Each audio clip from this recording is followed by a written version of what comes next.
Hello friends, आप सभी का मिशन वन में चैनल में स्वागत है।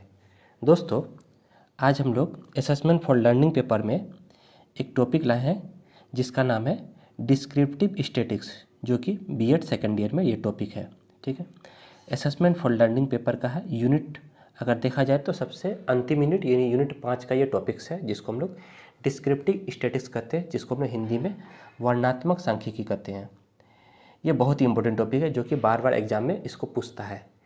सांख्यिकी अलग चीज़ होता है, वर्णनात्मक सांख्यिकी अलग चीज़ है। ठीक है, तो यहाँ हम लोग स्टैटिक्स को पढ़ेंगे, उसके साथ साथ हम लोग वर्णनात्मक स्टैटिक्स क्या होता है यानी कि डिस्क्रिप्टिव स्टैटिक्स क्या होता है इसको समझते हैं, जो कि सभी यूनिवर्सिटी के लिए मान्य होगा। ठीक है, आप लोग अलग अलग चैनल की तैयारी कर रहे हैं, जहाँ आप लोग देखिएगा कि जितने भी यूट्यूब चैनल में बीएड के टॉपिक को पढ़ाया जाता है, आप मेरे चैनल से तुलना कर लीजिए तो आप लोग को दिखेगा कि यहाँ पे एक कोई भी टॉपिक अगर समझाया जाता है तो उसको बहुत ही बेहतरीन ढंग से उसके तह तक जाकर और उसको आसान भाषा में समझने का प्रयास करते हैं, ताकि वो टॉपिक अच्छे से समझ में आ जाए। और जब आपको समझ में आ जाएगा तो अपना भाषा में एग्ज़ाम में लिखिएगा, क्योंकि आप अपनी भाषा में एग्ज़ाम में लिखते हैं तो आपको पूरा का पूरा नंबर मिलता है। और टॉपिक जो क्या कहता है उसको समझिए, उसके अनुसार उसका आंसर दीजिए, तो आप लोग को कहीं भी एक भी नंबर नहीं कटेगा। इसलिए आप लोग से रिक्वेस्ट है कि आप लोग जो टॉपिक को बहुत ही अच्छे से समझिए, और जहाँ कोई दिक्कत हो तो कमेंट में ज़रूर लिखें। ठीक है, क्योंकि हमको भी आपके जो है रिप्लाई का इंतज़ार रहता है। ठीक है दोस्तों, आइए शुरू करते हैं। डिस्क्रिप्टिव स्टैटिक्स क्या होता है? ठीक है, इसको हम लोग समझते हैं वर्णनात्मक सांख्यिकी, जो कि बहुत ही इंपॉर्टेंट है, बार बार एग्जाम में पूछता है। तो इसको आप लोग समझिए कि ये क्या होता है और इसमें कौन कौन से जो है प्रकार होते हैं, इसको भी देखेंगे, जिसमें हम लोग सेंट्रल टेंडेंसी और भी कई सारे इसमें चीज़ों को देखते हुए आगे बढ़ेंगे। ठीक है, ये है हम लोग का आज टॉपिक है वर्णनात्मक सांख्यिकी। सबसे पहले हम लोग इसका रूपरेखा बनाते हैं। रूपरेखा में क्या क्या डाले हैं, पॉइंट को प्रस्तावना दी है, वर्णनात्मक सांख्यिकी क्या है, फिर वर्णनात्मक सांख्यिकी के प्रकार, वर्णनात्मक सांख्यिकी का उपयोग, और लास्ट में हम लोग इसका निष्कर्ष। ठीक है, तो इस तरह का आप रूपरेखा अगर एग्जाम में बनाते हैं तो आप लोग को बहुत ही अच्छा मार्क्स मिलता है, जिसमें हम लोग प्रस्तावना दिखाती है, वर्णनात्मक सांख्यिकी क्या है, वर्णनात्मक सांख्यिकी के प्रकार और उपयोग और निष्कर्ष, इसका कहाँ उपयोग करते हैं, और लास्ट में हम लोग इसका निष्कर्ष को दे दिए। ठीक है, तो इस तरह से रूपरेखा का स्क्रीनशॉट ले लीजिए। चलिए आइए एक एक करके पॉइंट को देखते हैं। यदि आप लोग चैनल पर नया है तो प्लीज़ जो है मेरे मिशन वन वे चैनल को सब्सक्राइब करें, क्योंकि इस चैनल में जो है बीएड के टॉपिकों को बहुत ही आसान और सरल भाषा में अच्छे नोट्स के साथ आप लोग की तैयारी की जाती है। ठीक है, आइए प्रस्तावना, इंट्रोडक्शन। जब बच्चे परीक्षा देते हैं तो अध्यापक उन बच्चों का एक स्कोर बनाता है। जब बच्चे विद्यालय में परीक्षा देते हैं, ठीक है, उसके बाद क्या होता है कि उसका जो है परीक्षा का कॉपी का मूल्यांकन करने के बाद अध्यापक उसका एक स्कोर बनाता है। ठीक है, इसको समझिए बहुत अच्छे से, ये बहुत ही थोड़ा जटिल टॉपिक है, इसलिए इसको बहुत ही अच्छे से समझिएगा कि ये है क्या।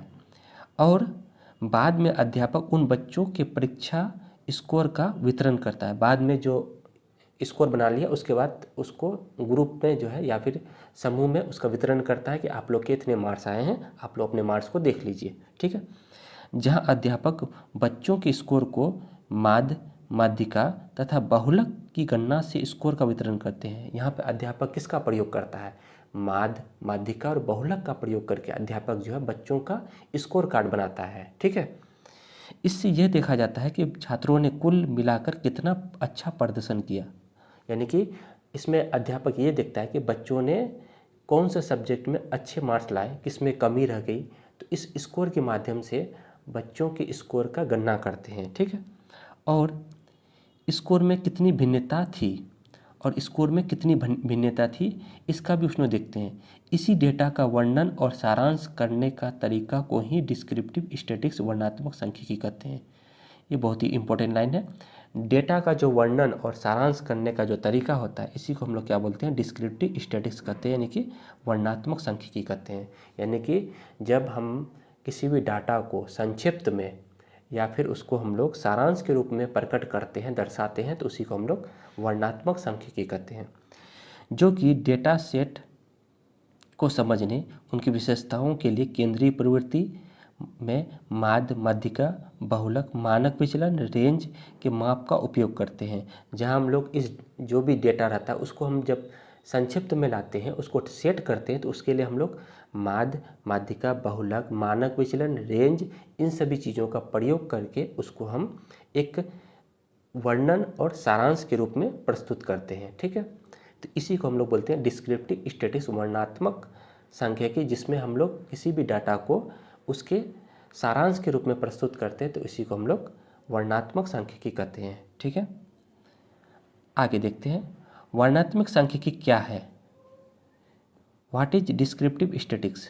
वर्णनात्मक सांख्यिकी वह शाखा है जो किसी डेटा सेट के सार को संक्षिप्त में प्रस्तुत करने के लिए उपयोग की जाती है। यानी कि आपके पास जो भी डाटा है उसको जब हम किसी आंकड़ा के रूप में प्रस्तुत करते हैं, संक्षिप्त के रूप में प्रस्तुत करते हैं, उसे हम लोग क्या कहते हैं, डिस्क्रिप्टिव स्टैटिस्टिक्स कहते हैं, वर्णनात्मक सांख्यिकी कहते हैं। जैसे बच्चों का परीक्षा को हम लोग स्कोर के माध्यम से बच्चों के सामने में देते हैं तो उन्हें अपने कमियों का अंदाज़ा मिलता है, तो इसी को हम लोग बोलते हैं डिस्क्रिप्टिव स्टैटिस्टिक्स। जहाँ इसमें किसी भी डेटा का विश्लेषण करके उनका औसत, केंद्रीय प्रवृत्ति, माध्य, माध्यिका, बहुलक, प्रसार, विचलन आदि का वर्णन किया जाता है, उसे ही वर्णनात्मक सांख्यिकी कहते हैं।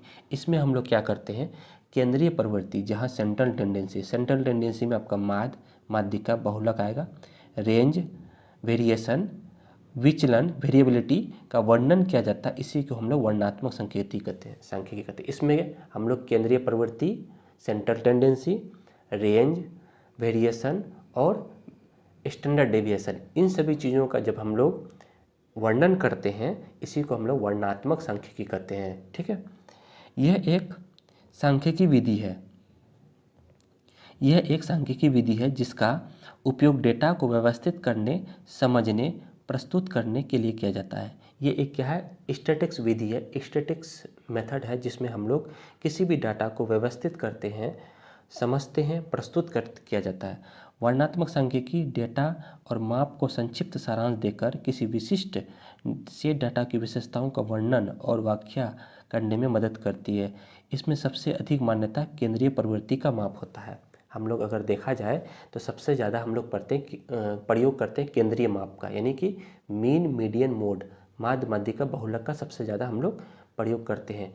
तो वर्णनात्मक सांख्यिकी में सब आ जाता है आपका, केंद्रीय प्रवृत्ति आ जाएगा, रेंज आ जाएगा, प्रसार आ जाएगा, स्टैंडर्ड डेविएशन आएगा, सभी चीज़ जो है वर्णनात्मक सांख्यिकी में आएगा, जहां हम लोग किसी भी डाटा को सारांश के रूप में प्रस्तुत करते हैं, इसी को हम लोग वर्णनात्मक सांख्यिकी करते हैं। बहुत ही सिंपल भाषा में इसको समझाने का हम प्रयास किए हैं। ठीक है, चलिए आगे देखते हैं हम लोग। अगर हम देखा जाए, अगला पॉइंट है वर्णनात्मक सांख्यिकी के प्रकार, टाइप्स ऑफ डिस्क्रिप्टिव स्टैटिस्टिक्स। देखिए, इसको हम लोग 3 टाइप्स में दिखाए हैं। ठीक है, एक हो गया, सबसे पहला है केंद्रीय प्रवृत्ति, दूसरा में है विचलन, जिसको हम लोग इंग्लिश में वेरिएबिलिटी कहते हैं, और तीसरा है आवृत्ति वितरण, फ्रीक्वेंसी डिस्ट्रीब्यूशन। इस तरह से आप लोग भी एग्जाम में कॉपी में बनाइएगा। पहला में केंद्रीय प्रवृत्ति, विचलन और आवृत्ति वितरण। ठीक है, इसमें अगर हम देखें तो एक एक करके, तो केंद्रीय प्रवृत्ति में माध्य, माध्यिका और बहुलक को पढ़ेंगे। अगर हम लोग दूसरा में अगर विचलन को देखा जाए तो विचलन में प्रसार, मानक विचलन और प्रसरण को पढ़ेंगे। ठीक है, और आवृत्ति वितरण में देखा जाए तो पाई चार्ट और आवृत्ति बहुभुज को पढ़ेंगे। ठीक है, तो इस तरह से हम लोग एक एक करके चीज़ों को, केंद्रीय प्रवृत्ति, विचलन और आवृत्ति वितरण को देखेंगे। ठीक है दोस्तों, आप लोग के लिए काफ़ी मेहनत किया जाता है एक एक पॉइंट को बताने के लिए, तो इसलिए आप लोग जो है शुरू से अंत तक बने रहिए। आइए अब हम देखते हैं केंद्रीय प्रवृत्ति, एक एक करके देखते हैं। सेंट्रल टेंडेंसी, केंद्रीय प्रवृत्ति में माध्य, माध्यिका तथा बहुलक पर ध्यान केंद्रित किया जाता है। अगर हम देखा जाए तो सेंट्रल टेंडेंसी में हम लोग 3 चीज़ पढ़ते हैं, माध्य, माध्यिका और बहुलक को। ठीक है, देखिए एक डाटा, जैसे हम एक डाटा दे देते हैं, मान लीजिए एक डाटा है 45, 50, 55, 55, 60, 65, 70। अगर हमको माध्य निकालना पड़े तो सबको जोड़ देना है, और जितनी भी डाटा है 1, 2, 3, 4, 5, 6, 7, तो 7 से डिवाइड कर देंगे, तो जो आपका यहाँ पे मान आएगा वही आपका माध्य कहलाएगा। ठीक है, माध्यिका कैसे निकालते हैं, देखिए माध्यिका कैसे निकालते हैं। माध्यिका का हम है कि सबसे पहले जो भी डाटा दिया रहेगा उसको हम लोग असेंडिंग ऑर्डर में बैठाएंगे, यानी छोटा से बड़ा में, तो ये असेंडिंग ऑर्डर में बैठा हुआ है। ठीक है, अब माध्यिका का मतलब होता है इधर से 3 छांट लेंगे, इधर से 3 छांट लेंगे, तो बीच में जो बचेगा उसको हम लोग माध्य का निकाल लेंगे, 55। ठीक है, अगर बीच में कुछ नहीं बचा है तो दोनों को लेके 2 से डिवाइड कर देंगे तब भी वैसे ही निकल जाएगा। ठीक है, तो ये बीच वाला जो हो गया वो माध्यिका हो गया। ठीक, और बहुलक कैसे निकालेंगे, तो जो नंबर ज़्यादा बार आएगा उसको हम लोग बहुलक कहेंगे। 45 एक बार है, 55 एक बार है, 50 एक बार है, 55 2 बार है, 60 एक बार है, 65 एक बार है, 70 एक बार है, तो 55 यहाँ पे 2 बार है, तो 55 जो हो गया वो बहुलक हो गया। ठीक है, इस तरह से हम लोग जो है माध्यिका और बहुलक किसी भी डाटा का निकाल सकते हैं। केंद्रीय प्रवृत्ति खत्म हुआ। अब हम लोग आते हैं वेरिएबिलिटी यानी विचलन दूसरा नंबर में।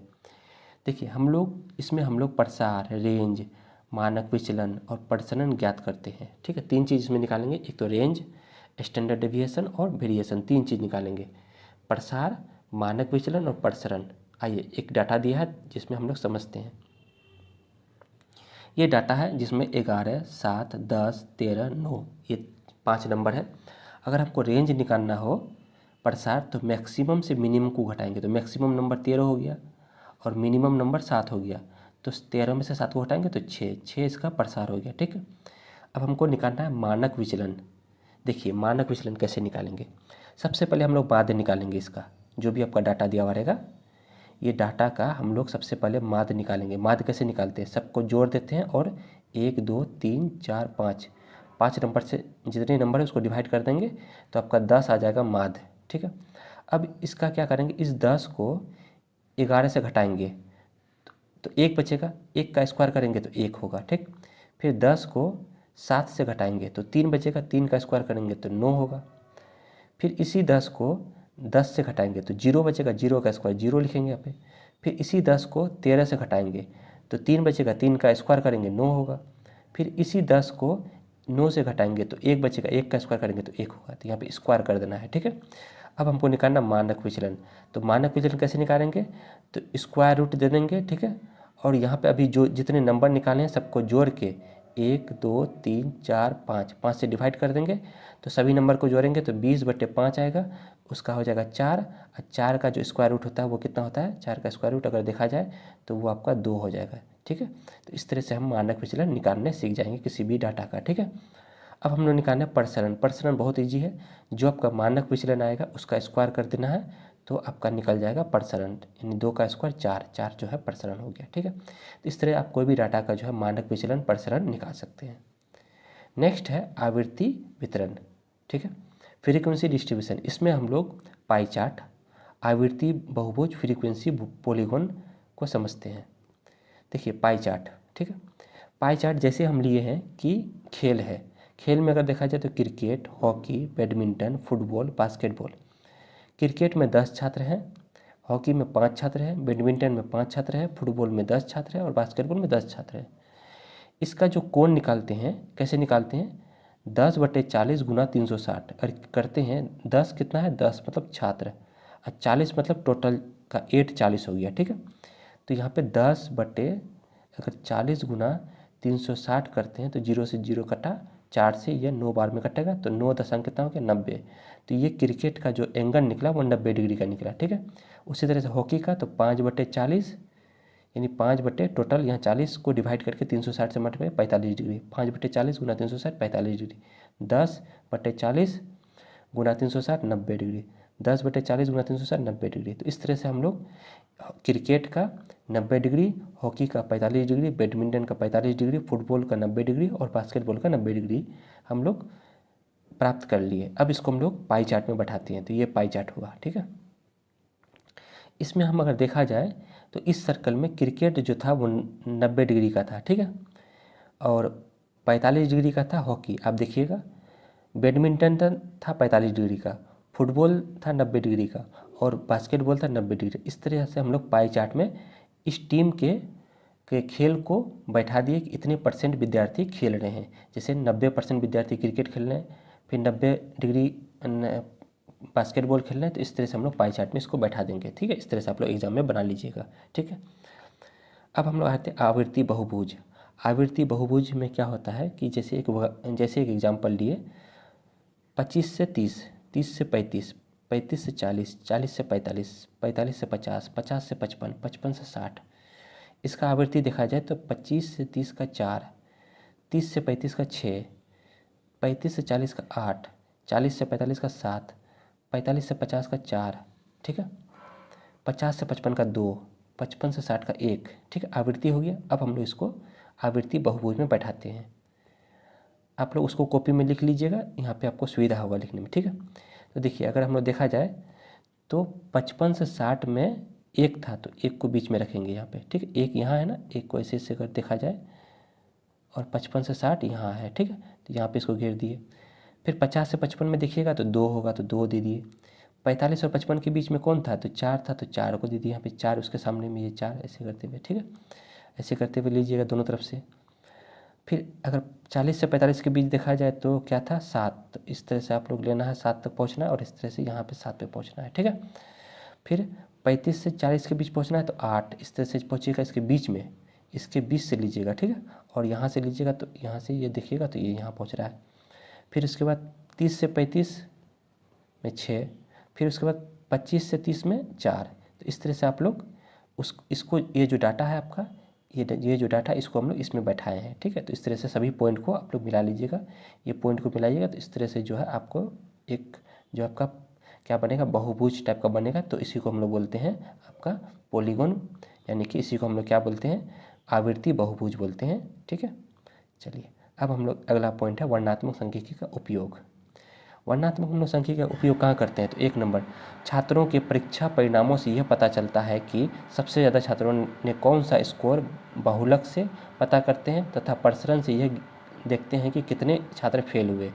यानी कि हम लोग डिस्क्रिप्टिव स्टैटिस्टिक्स का उपयोग वहाँ करते हैं जहाँ हम लोग ये देखते हैं कि सबसे ज़्यादा छात्रों ने कौन सा स्कोर प्राप्त किया, तो वहाँ हम लोग बहुलक का प्रयोग करते हैं। और प्रसरण से ये देखते हैं कि कितने छात्र फेल हुए, तो हम लोग परीक्षा में छात्रों का स्कोर पता करने के लिए कि कितने छात्र ने ज़्यादा स्कोर लाया और कितने बार छात्र फेल हुए, उसमें हम लोग इसका उपयोग करते हैं। दूसरा हम लोग पढ़ते हैं व्यवसाय में इसकी जानकारी लेते हैं कि औसतन कितनी बिक्री हुई, ये माध्य हम लोग पता करते हैं। व्यवसाय में कितनी वस्तु की ज़्यादा बिक्री हुई और सबसे ज़्यादा कौन सी वस्तु बिकी, ये हम लोग बहुलक का प्रयोग करते हैं। बहुलक में क्या होता है कि जो जितना ज़्यादा बिकता है वो हम लोग बहुलक से पता करते हैं, ठीक है। और औसतन कितनी बिक्री हुई तो हम लोग माध्य से प्रयोग करते हैं। तो माध्य बहुलक का प्रयोग करते हैं हम लोग, व्यवसाय के क्षेत्र में भी प्रयोग करते हैं इस आपका डिस्क्रिप्टिव स्टैटिस्टिक्स का। तीसरा है चिकित्सक डॉक्टर मरीजों की औसत उम्र का पता लगाकर यह रोग का फैलाव की सीमा का आकलन करते हैं। यहाँ पे ये देखते हैं कि डॉक्टर जो है एक औसत उम्र, डॉक्टर जो है औसत उम्र पता करता है मरीज का, जिससे ये पता चलता है कि रोग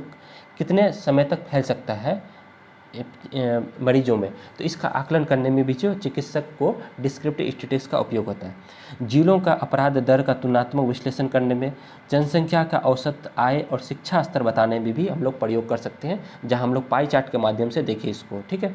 तो हम लोग इस डिस्क्रिप्टिव स्टैटिस्टिक्स का कई सारे उपयोग को देखें यहाँ पे, शिक्षा के क्षेत्र में, जनसंख्या के क्षेत्र में, डॉक्टर के क्षेत्र में, व्यवसाय के क्षेत्र में, अलग अलग क्षेत्रों में हम लोग संख्यात्मक वर्णनात्मक सांख्यिकी का उपयोग देखें, ठीक है। निष्कर्ष में ये देखते हैं कि अतः वर्णनात्मक सांख्यिकी जो कि जानकारी को संक्षिप्त में प्रस्तुत करता है ताकि आगे निर्णय लेने में मदद मिलता है। जहां हम लोग संख्यात्मक, अगर वर्णनात्मक सांख्यिकी देखा जाए तो ये एक संक्षिप्त में प्रस्तुत करता है किसी भी डाटा को, ठीक है, और उसको हम लोग आगे निर्णय लेने में मदद करता है कि कहाँ कमी रह गई बच्चों में, कहाँ बच्चे नहीं सीख पाते हैं, तो हम लोग डेटा के माध्यम से पता चलता है। उम्मीद करते हैं आप लोग को ये डिस्क्रिप्टिव स्टैटिस्टिक्स जो है बहुत अच्छे से समझ में आ गया, जहाँ हम लोग इसके प्रकार को देखें, माध्य माध्यिका, बहुलक, फिर हम लोग प्रसार, ये सब चीज़ टॉपिक्स को देखें, ठीक है दोस्तों। इसी तरह मेरे चैनल पर बने रहें, फिर हम लोग नए टॉपिक के साथ नए वीडियो मिलेंगे। तब तक के लिए धन्यवाद।